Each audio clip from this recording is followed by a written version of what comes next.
Sinita ng mga tauhan ng PNP Highway Patrol Group ang convoy ng mga van na ito sa Bahay Toro, Quezon City dahil sa umano'y traffic violation. Alerto ang mga pulis ng gabing yon dahil sa impormasyong may nagpupuslit ng ilegal na mga kargamento mula Central Luzon. Dahil duda ang mga pulis sa kilos ng mga driver at mga hawak nilang cargo documents, pinabuksan ng mga van.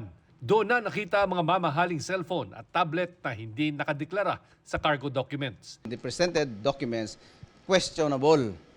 So because of that, tumawag kagad ang mga HPG sa rescue sa BOC. Itinurn over ang mga gadget na nagkakahalaga ng 221.5 million pesos sa Bureau of Customs para maimbestigahan.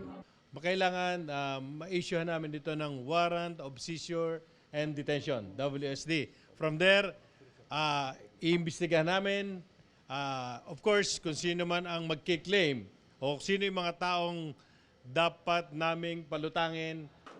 Babala ng BOC sa publiko, bumili lamang ng mga produktong bayad ang buwis at import fees